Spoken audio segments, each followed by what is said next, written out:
నమస్కారం ఘంటారావానికి స్వాగతం. ముందుగా ప్రధానాంశాలు. ప్రపంచ దేశాల ఐక్యత పరస్పర సహకారాన్ని చాటేలా ఐఎఫ్ఆర్ విశాఖలో ఆకట్టుకున్న యుద్ధ నౌకల పరేడ్ పాల్గొన్న రాష్ట్రపతి. ఇకపై ఏడాదికి 4 సార్లు ఓటు హక్కు నమోదుకు అవకాశం. పంచాయతీరాజ్ చట్ట సవరణ బిల్లుకు శాసనసభ ఆమోదం.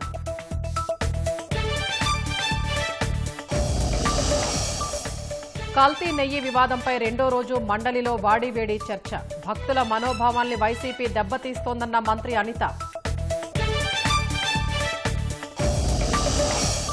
మదనపల్లె బాలిక హత్యాచార నిందితుడి ఆత్మహత్య. పోలీసుల నుంచి తప్పించుకుని శవమై తేలిన కులవర్ధన్.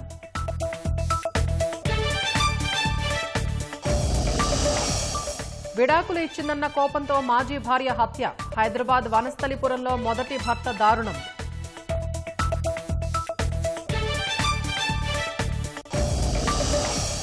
భారత్లో ఏఐ అభివృద్ధికి అవకాశాలున్నాయన్న సుందర్ పిచాయ్. 1 కోటి మందికి పైగా విద్యార్థులకు నైపుణ్యం కల్పిస్తామని వెల్లడి.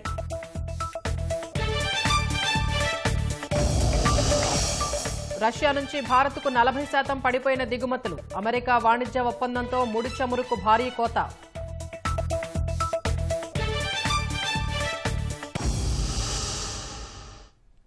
ప్రపంచ దేశాల ఐక్యత పరస్పర సహకారాన్ని చాటేలా విశాఖలో నిర్వహించిన అంతర్జాతీయ ఫ్లీట్ రివ్యూ ఘనంగా సాగింది. 71 యుద్ధ నౌకల పరేడ్ ఆద్యంతం ఆకట్టుకుంది. అంతర్జాతీయ యుద్ధ నౌకల సమీక్షలో పాల్గొన్న రాష్ట్రపతి ద్రౌపది ముర్ము భారత నౌకాదళం అనేక సవాళ్లను అధిగమిస్తూ సమర్థంగా పనిచేస్తోందని ప్రశంసించారు. విశాఖ తీరంలో అంతర్జాతీయ యుద్ధ నౌకల సమీక్ష 2026 ఘనంగా ముగిసింది. రాష్ట్రపతి Droupadi Murmu, governor Abdul Nazeer, CM Chandrababu, deputy CM Pawan Kalyan, కేంద్ర మంత్రి Rammohan Naidu, admiral Dinesh Tripathi, chief of defence staff general Anil Chauhan, తూర్పు నౌకాదళ వైస్ అడ్మిరల్ సంజయ్ బల్లా కార్యక్రమంలో పాల్గొన్నారు. యంత్రి నావెల్ జెట్టీకి చేరుకున్న రాష్ట్రపతి ముర్ముకు తూర్పు నౌకాదళ సిబ్బంది గౌరవ వందనం సమర్పించారు. అనంతరం స్వదేశీ పరిజ్ఞానంతో తయారైన ఐఎన్ఎస్ సుమేధ నౌకపై రాష్ట్రపతి జాతీయ గీతాలాపనలో పాల్గొన్నారు. దానిపై ప్రయాణిస్తూ యుద్ధ నౌకల ప్రదర్శనను వీక్షించారు. 21 తుపాకుల ఫైరింగ్ తర్వాత ఐఎఫ్ఆర్ ప్రారంభమైంది.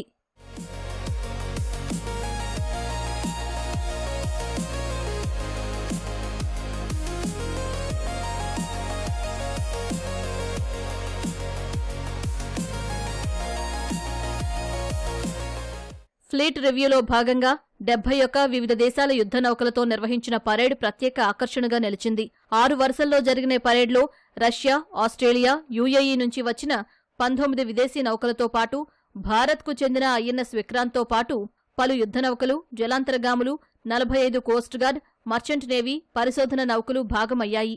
యుద్ధ విమానాల ఫ్లై ఫాస్ట్, నేవీ హెలికాప్టర్ల విన్యాసాలు, మరైన్ కమాండోల సాహస కృత్యాలు కట్టిపడేశాయి. Indian Naval Air Squadron 551, the Phantoms, that operate from Indian Naval Ship Vikrant, the Black Panthers, led by Captain Abhishek Gawande.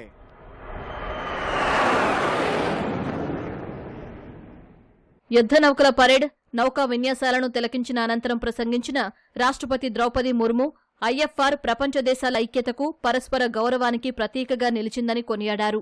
భారత నావికాదళం విపత్తుల సమయంలో మానవత్వం చాటడంలోనూ ముందు నిలుస్తోందని ప్రశంసించారు. International Fleet Review reflects unity, trust and respect among nations for maritime traditions. Ships with different flags and sailors from different countries exhibit the spirit of togetherness. It is a positive message to the global community that the commitment and result of this collective naval strength can overcome all challenges. India's relationship with the seas has been deep and enduring. For centuries, these oceans have been pathways of commerce, connection and cultural exchange for India. India's approach to international relations, including the maritime domain, is guided by our ethos of Vasudhaiva Kutumbakam, or the world is one family. This approach reflects the wisdom that global security and growth, sustainability and stability are built through partnerships. The Indian Navy is often the first responder in times of humanitarian crisis and natural disasters. The Indian Navy also plays a vital role in promoting goodwill and building bridges of trust, confidence and friendship with navies around the globe. అంతర్జాతీయ fleet review ఐఎఫ్ఆర్లో భాగంగా గురువారం melon international city parade, శుక్రవారం ion కానైవ్ of chiefs కార్యక్రమాలకు విశాఖ వేదికగా నిలవనుంది. రాష్ట్ర భవిష్యత్తుకు దిశానిర్దేశం చేసేలా బడ్జెట్ ఉందని కూటమి పార్టీల ఎమ్మెల్యేలు ప్రశంసలు కురిపించారు. ఆంధ్రప్రదేశ్ సమగ్రాభివృద్ధికి బాటలు వేసేలా పద్దు ఉందని శాసనసభ వేదికగా కితాబిచ్చారు. రాష్ట్ర బడ్జెట్పై అసెంబ్లీలో రెండో రోజు చర్చ కొనసాగింది. 10 మంది శాసనసభ్యులు చర్చలో పాల్గొన్నారు. జగంపేట ఎమ్మెల్యే జ్యోతుల నెహ్రూ బడ్జెట్పై చర్చను ప్రారంభించారు. గ్రామీణ ప్రాంతాల్లో మౌలిక వస్తుల కల్పనకు బడ్జెట్లో పెద్దపీట వేశారన్నారు. నియోజకవర్గాల్లో పెండింగ్లో ఉన్న సమస్యల పరిష్కారానికి ఎంపీ లాడ్స్ తరహాలో నిధులు కేటాయించాలని విజయవాడ పశ్చిమ ఎమ్మెల్యే సుజనా చౌదరి సూచించారు. రాయలసీమను హార్టికల్చర్ హబ్గా మార్చేలా ప్రత్యేక శ్రద్ధ చూపుతుండటం పట్ల కడప ఎమ్మెల్యే మాధవి సంతృప్తి వ్యక్తం చేశారు. రాష్ట్ర పునర్నిర్మాణం, పురోభివృద్ధికి ఈ బడ్జెట్ దోహదం చేస్తుందని కొత్తపేట ఎమ్మెల్యే బండారు సత్యానందరావు అన్నారు. ప్రధానమంత్రి నరేంద్ర మోడీ గారు, చంద్రబాబు నాయుడు గారు, పవన్ కళ్యాణ్ గారు 3 పార్టీలు కూటమి తరఫున దీన్ని మనం ట్రిపుల్ ఇంజన్ సర్కార్ గా ఆంధ్రప్రదేశ్ పునర్నిర్మాణానికి దారి చూపుతున్న బడ్జెట్ అని చెప్పుకోవచ్చు. పేదల సంక్షేమానికి పెద్ద పీట వేస్తూనే మరోవైపు మౌలిక సదుపాయాలు, పెట్టుబడులు మరియు ఉద్యోగాల సృష్టికి ప్రాధాన్యత ఇచ్చారు. స్టేట్ సావనీర్ ఫండ్ ఏదోటి పెట్టబోతున్నారు. అది చాలా మంచి పరిణామం. 100 కోట్లతో మనకు మైనింగ్ కార్పొరేషన్ ఉంది. మైనింగ్ కార్పొరేషన్ ద్వారా ఇంటర్నేషనల్ టెండరింగ్ చేస్తే ఆదాయం డెఫినెట్గా పెరుగుతుంది. కానీ పాతవి చాలా ఇరిగేషన్ ప్రాజెక్ట్స్ ఇన్కంప్లీట్గా ఉన్నవి చాలా ఉన్నాయి గత దశాబ్దాలుగా. వాటిని గుర్తించి వాటిని గనక పూర్తి చేస్తే ఎస్డిపి పెరుగుద్ది అనేది కూడా ఒక సూచన. ఈ బడ్జెట్లో ప్రత్యేకంగా చెప్పుకోవాల్సింది ఏంటంటే దాదాపు 30,000 కోట్లు ఈ రాయలసీమకు కేటాయించడం జరిగింది అధ్యక్ష. రాయలసీమ ఇంటిగ్రేటెడ్ అభివృద్ధి కోసము ఒక రాయలసీమ వాసిగా, కరువు ప్రాంత బిడ్డగా ఈ బడ్జెట్ నేను సంపూర్ణంగా స్వాగతిస్తున్నాను అధ్యక్ష. కరువు తాండవించే సీమ ప్రాంతాన్ని ఫ్రూట్ బాస్కెట్ గా తయారు చేస్తూ గ్లోబల్లీ రాయలసీమని ప్రపంచానికి పరిచయం చేసే కార్యక్రమం మొదలైంది అధ్యక్ష. ఇక్కడి నుంచి రైతులే గ్లోబల్ వ్యాపారవేత్తలుగా ముందుకెళ్లే విధంగా ఈ రోజు ప్రభుత్వం ముందుకెళ్తా ఉంది అధ్యక్ష. వైసీపీ హయాంలో అసంపూర్తిగా వదిలేసిన పనులన్నింటినీ కూటమి ప్రభుత్వం వేగంగా పూర్తి చేస్తోందని కోవూరు ఎమ్మెల్యే వేమిరెడ్డి ప్రశాంతి అన్నారు. ఇప్పుడు వైసీపీ నేతలు క్రెడిట్ చోరీ అంటూ దుష్ప్రచారం చేస్తున్నారని విమర్శించారు. దేశ భవిష్యత్తు తరగతి గదుల్లో నిర్మితమవుతుంది అన్న మాటల్ని నిజం చేస్తూ విద్యారంగానికి అధిక బడ్జెట్ కేటాయించారని పెదకూరపాడు ఎమ్మెల్యే భాష్యం ప్రవీణ్ సంతోషం వ్యక్తం చేశారు. మహిళా సంక్షేమానికి పెద్దపీట వేసేలా బడ్జెట్ ఉందని సింగనమల ఎమ్మెల్యే బండారు శ్రావణి ప్రశంసించారు. మనిషి నాడి పట్టుకుంటే చాలు అధ్యక్ష, అతని ఆరోగ్యం ఎలా ఉందో చెప్పొచ్చు. అదేవిధంగా రాష్ట్ర బడ్జెట్లో వ్యవసాయం, విద్య, వైద్య రంగాలకు చేసిన కేటాయింపులు చూస్తే చాలు అధ్యక్ష. ఈ ప్రభుత్వ హృదయం ఎలా ఉందో అర్థమవుతుంది అధ్యక్ష. స్వర్ణాంధ్ర 2047 లక్ష్యం సాకారం చేసే దిశగా వేసిన బలమైన అడుగులు ఈ బడ్జెట్ అధ్యక్ష. రాష్ట్ర చరిత్రలో ఎన్నడూ లేని విధంగా మూలధన వ్యయం కోసం 53,915 కోట్లు కేటాయించడం అభివృద్ధి పట్ల ప్రభుత్వ నిబద్ధతకు నిదర్శనం అధ్యక్ష. మహిళల సాధికారితను రాష్ట్ర అభివృద్ధికి పునాదిగా భావితరాల భవిష్యత్తును దృష్టిలో భావిస్తూ కూటమి ప్రభుత్వం ఈ బడ్జెట్లో మహిళలకు ప్రత్యేక ప్రాధాన్యత ఇచ్చింది అధ్యక్ష. మహిళలను సమాజంలో మరింత గౌరవంగా నిలబెట్టేందుకు 2026-27 బడ్జెట్ కేటాయింపులో 4,582 కోట్ల రూపాయలు ప్రత్యేక కార్యక్రమాలకు కేటాయించడం జరిగింది అధ్యక్ష. తల్లికి వందనం పథకానికి 9,668 కోట్ల రూపాయలతో తల్లులకు ఇంట్లో ఎంతమంది పిల్లలు ఉంటే అంతమంది పిల్లలకు డబ్బులు వేసి పిల్లల విద్యకు అండగా నిలుస్తున్నారు అధ్యక్ష. ఇది కేవలం ఆర్థిక సహాయం కాదు, ఇది ప్రతి తల్లికి ఇస్తున్న గౌరవ వందనంగా భావిస్తున్నాం అధ్యక్ష. బడ్జెట్ పై చర్చ గురువారమూ కొనసాగనుంది. సభ్యులు లేవనెత్తిన అంశాలకు ఆర్థిక మంత్రి పయ్యావుల కేశవ్ సమాధానమివ్వనున్నారు. CM Chandrababu, deputy CM Pawan Kalyan కూడా బడ్జెట్పై ప్రసంగిస్తారు. అసెంబ్లీలో పలు బిల్లులు ఆమోదం పొందాయి. గ్రామీణ యువత ఏడాదిలో 4 సార్లు ఓటు హక్కు నమోదు చేసుకునేలా పంచాయతీరాజ్ చట్టానికి చేసిన సవరణ బిల్లుకు శాసనసభ ఆమోదం తెలిపింది. ఉప ముఖ్యమంత్రి పవన్ కళ్యాణ్ అందుబాటులో లేకపోవడంతో ఆయనకు బదులు మంత్రి దుర్గేష్ బిల్లు ప్రవేశపెట్టారు. ఇకపై జనవరి 1, ఏప్రిల్ 1, జూలై 1, అక్టోబర్ 1న ఓటరుగా నమోదు చేసుకునే అవకాశం కల్పించే బిల్లును సభ ఆమోదించింది. నగరాలు, పట్టణాల్లో ఖాళీ భూముల పన్ను తగ్గిస్తూ పురపాలక చట్టానికి చేసిన సవరణ బిల్లుకు అసెంబ్లీ ఆమోదముద్ర వేసింది. భవన నిర్మాణ సమయంలో 50% మాత్రమే పన్ను చెల్లించేలా తెచ్చిన సవరణ బిల్లును మంత్రి నారాయణ ప్రవేశపెట్టగా శాసనసభ ఆమోదం తెలిపింది. ఆయుష్ పరిధిలోకి వచ్చే ఆయుర్వేద, యోగా, నేచురోపతి, హోమియోపతి, సిద్ధ, యునానీ వైద్యశాలల ఏర్పాటుకు రిజిస్ట్రేషన్ తప్పనిసరి చేస్తూ తెచ్చిన బిల్లుకు సభ ఆమోదం తెలిపింది. ఇకపై ఆయుష్ వైద్యులు కొత్త చట్టం ప్రకారం రిజిస్ట్రేషన్ చేసుకోవాల్సి ఉంటుందని ఆరోగ్య మంత్రి సత్యకుమార్ తెలిపారు. ఇందాపూర్ డైరీ అంశంపై వరుసగా రెండో రోజు శాసన మండలి దద్దరిల్లింది.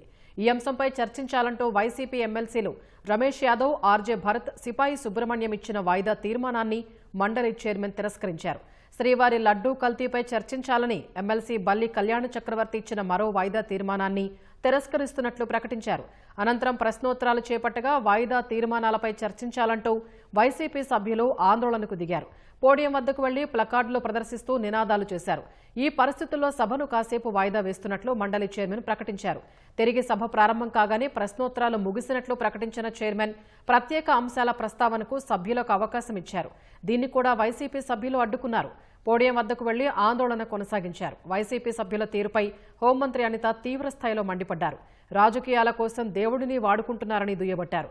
వైసీపీ సభ్యులు ఆందోళనలు ఆపకపోవడంతో మండలిలో ప్రతిపక్ష నేత బొత్స సత్యనారాయణ మాట్లాడుతుండగానే సభను గురువారానికి వాయిదా వేశారు. సభా సమయం చాలా విలువైంది. మనకి ప్రజాహితం గురించి, ప్రజా సంక్షేమం గురించి కంపల్సరీగా ఈ ప్రభుత్వం ఎటువంటి చర్చకైనా మేము సిద్ధంగా ఉన్నాము. వాళ్ళు చర్చకి సిద్ధంగా ఉన్నారో లేదో ముందు తేల్చుకోమనండి. దేవుడిని కూడా రాజకీయంగా వాడుకోవడానికి ఇక్కడ ఈ రోజు ఇంత సభా సమయాన్ని వేస్ట్ చేస్తున్నారు అధ్యక్ష. దేవుడంటే భయం లేదు, దేవుడంటే భక్తి లేదు, దేవుడంటే నమ్మకం లేదు. ఇటువంటి నమ్మకం లేని వాళ్ళు ఈ రోజు వచ్చి దేవుడు విషయాన్ని తీసుకొచ్చి ప్రజల తాలూకా మనోభావాలు, భక్తుల తాలూకా మనోభావాలు దెబ్బతీసే విధంగా మాట్లాడుతూ ఉంటే మేము ఎలా ఊరుకుంటాం అధ్యక్ష? కల్తీ జరిగిందా లేదా చెప్పి సంగతి ఈ రోజు మీరు చెప్పుకోవడం కాదు. ఎవడు అనామకుడు కూర్చొని సాక్షి పేపర్లో రాసి రాత్రి ఈ రోజు మాట్లాడటం కాదు. సిబిఐ ఛార్జ్ షీట్ చెప్పింది ఇందులో అడల్ట్రేషన్ జరిగింది అని. 240 కోట్ల రూపాయలు తీసుకొచ్చి మీ జేబుల్లో నింపుకున్నారని సంగతి తెలిసింది. ఇప్పటి నుంచో చంద్రబాబు నాయుడు గారు ఈ ప్రభుత్వం ఆ దేవదేవుడి మీద వచ్చి ప్రసాదం మీద అపరాధం చేసి వారు దోపిడీ కోసం మాట్లాడండి. దీనికోసం చేసే కార్యక్రమాన్ని ఇవాళ వచ్చి మేము తెచ్చి రావాలని కోరితే ప్రభుత్వం వచ్చి పట్టిస్తూ The House is adjourned to meet again at 10 a.m. on Thursday, 19th day of February 2026. Jail జీవితాన్ని ఎంజాయ్ చేశానని వైసీపీ నేత అంబటి రాంబాబు అన్నారు. బాత్రూంలో జారిపడటం తప్ప జైల్లో ఇబ్బందులేమీ కలగలేదన్నారు.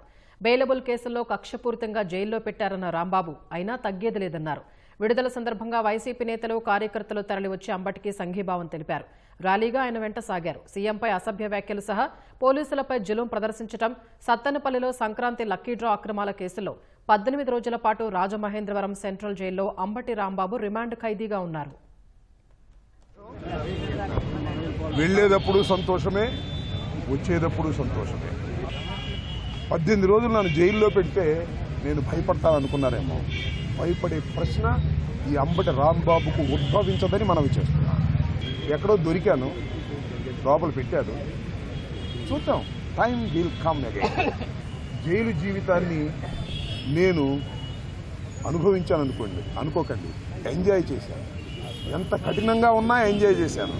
జైల్లో ఉన్నప్పుడు అధికారులు వాళ్ళ రూల్ ప్రకారం పోతారు, అక్కడ ఫుడ్డే పెడతారు. అది నాకు నచ్చకపోయినా ఆ ఫుడ్డే తింటాను. కలకాలం తింటాను ఆ ఫుడ్. ఆ పెట్టిన ఫుడ్ నాకు నచ్చలేదు, ఎందుకంటే కొద్దిగా డబ్బులు ఉండడం కదా, మంచి ఫుడ్ తింటాం. జైల్లో మంచి ఫుడ్ కావాలంటే వస్తుందా? కోర్టు వారు నాకు ఆర్డర్ ఇవ్వలేదు. ఓకే, జైలు అధికారులు వారి ప్రవర్తన వాళ్ళది, వాళ్ళు నాకేమో స్పెషల్గా ఏం చూడాల్సిన అవసరం కూడా నేను ఎప్పుడు కోరుకోను కూడా. కొద్దిగా చిక్కినట్టున్నా అయినా ఏం కంగారేం లేదు. లోపల ఏది ఇబ్బంది పడలేదు కాబట్టి బాత్రూమ్ దగ్గర జారి కొద్దిగా పడ్డాను. దాంతో నేను ఎవరి తప్పు లేదు. మళ్ళా కేసు పెట్టి లోపల ప్రొడ్యూస్ చేస్తే ఆ రకంగా అన్న తగ్గను అని. ఎన్ని కేసులు పెట్టుకున్నా తగ్గను, ఎన్ని రోజులు జైల్లో పెట్టుకున్నా తగ్గనంటే తగ్గను. ఇప్పుడు ఇంకో కేసు పెట్టాను. హైదరాబాద్ వనస్థలిపురం గ్రీన్ సిటీ కాలనీలో దారుణం చోటు చేసుకుంది. విడాకులిచ్చిందన్న కోపంతో సునీతను మొదటి భర్త అత్యంత కర్కశంగా హత్య చేశాడు. మహేష్కు విడాకులిచ్చి సునీత రెండో వివాహం చేసుకుంది. దీంతో కక్ష పెంచుకున్న మహేష్ ఇంట్లో చొరబడి సునీతను దారుణంగా నరికి చంపాడు. సునీత రెండో భర్త ఇంట్లోకి కత్తులు, పెట్రోల్ డబ్బాతో వెళ్లిన మహేష్ ఇంట్లోకి ఎవరైనా వస్తే పెట్రోల్ పోసే నిప్పంటిస్తానంటూ బెదిరించాడు. అనంతరం కత్తులతో సునీత తలపై దారుణంగా నరికి చంపాడు. నిందితుడు మహేష్ను పోలీసులు అదుపులోకి తీసుకున్నారు. 2023లో మహేష్, సునీత వివాహం జరిగింది. పెళ్లైన కొన్నాళ్లకే మనస్పర్ధలతో యువ దంపతులు విడిపోయారు. డైవోర్స్ రాగానే మరో వ్యక్తిని పెళ్లి చేసుకుని వనస్థలిపురం పరిధిలోని బిఎన్ రెడ్డి నగర్లో సునీత కాపురం పెట్టింది. సునీత ఇంటి అడ్రస్ తెలుసుకుని పక్కా ప్రణాళికతో వెళ్లి మహేష్ హత్య చేసినట్లు తెలుస్తోంది. కెనడాలోని బహుళజాతి సంస్థలో నిందితుడు మహేష్ ఉద్యోగం చేస్తున్నట్లు సమీప బంధువుల ద్వారా తెలిసింది. ఆర్టిఫిషియల్ ఇంటెలిజెన్స్ రంగం భారత్లో అభివృద్ధి చెందేందుకు అద్భుతమైన అవకాశాలు ఉన్నాయని గూగుల్ సీఈఓ సుందర్ పిచాయ్ చెప్పారు. భారత్లో విస్తృత అవకాశాల వల్లే గూగుల్ భాగస్వామ్యం అవుతోందని తెలిపారు. ఢిల్లీలో జరుగుతున్న ఇండియా ఏఐ ఇంపాక్ట్ సదస్సులో ఆయన ప్రసంగించారు. ఈ సందర్భంగా విశాఖలో ఏర్పాటు చేస్తున్న ఏఐ హబ్ను గుర్తు చేసిన ఆయన తాజాగా అమెరికా భారత్ కనెక్టివిటీ పేరిట కొత్త కార్యక్రమాన్ని ప్రకటించారు. అమెరికా భారత్ దక్షిణ గోళార్ధంలోని పలు ప్రాంతాల మధ్య ఏఐ కనెక్టివిటీని మెరుగుపరచడానికి కొత్త సబ్సీ కేబుల్ రూట్లను ఏర్పాటు చేస్తామని వెల్లడించారు.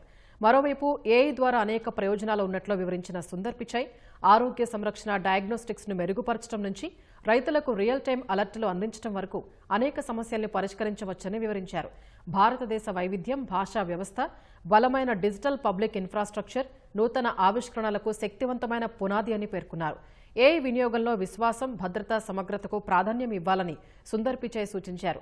సాంకేతికత పారదర్శకంగా, బాధ్యతాయుతంగా, ఫలితాల ఆధారంగా ఉన్నప్పుడు ప్రజలకు నమ్మకం పెరుగుతుందని ఆయన పేర్కొన్నారు.